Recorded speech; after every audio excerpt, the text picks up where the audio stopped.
I will betroth you to me forever. Yes, I will betroth you to me in righteousness and justice, in loving kindness and mercy. I will betroth you to me in faithfulness, and you shall know the Lord.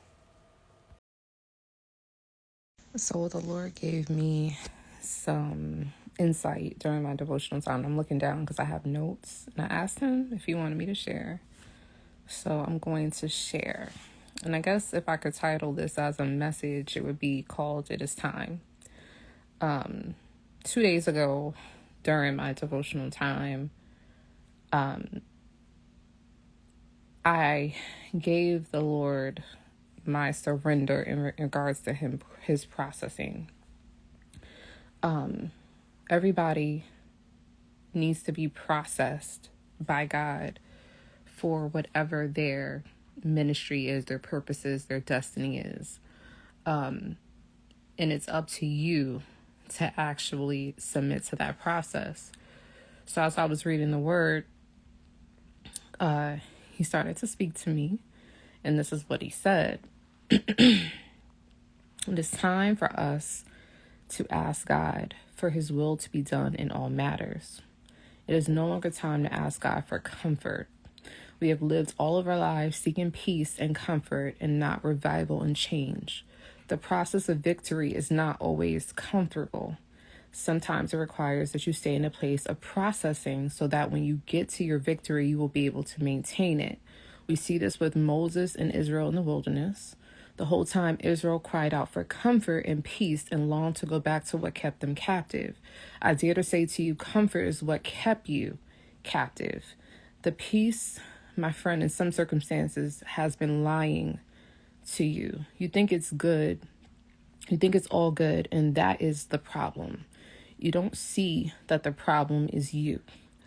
And that is where the devil would like you to stay. In a place where you think you're quote unquote good. That you think it's okay, and the whole time you're deceived. There are two types of rest. The informed, educated, and prepared rest. The rest that sleeps well because the person knows that they have been waiting appropriately. Then there's the foolish rest, the rest that says, it's okay, I have time, I have grace, I'm good. Don't be like the foolish virgins who thought they had time. They thought they were good when they were not. Then I did some research. We think about the parable of the wise and the unwise virgins. When Jesus came, when the bridegroom came in the parable, which was Jesus, the wise virgins had oil. And then I did some research. The most common oil used in lamps in biblical times was olive oil. And how is olive oil made? It must be pressed.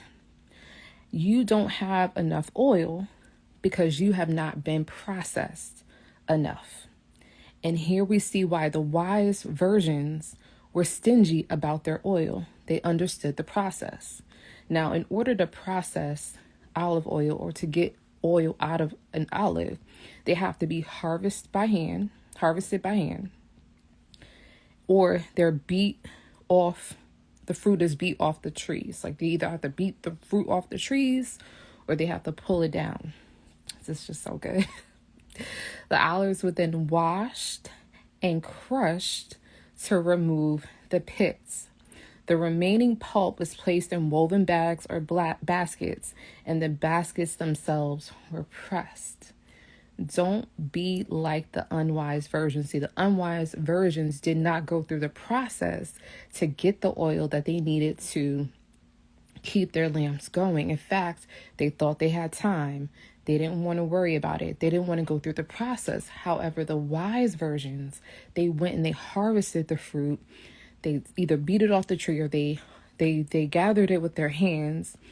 They washed the fruit. And it was crushed to remove the pits, right? The sin that's in us. And then the remaining pulp was placed in woven bags and baskets and pressed.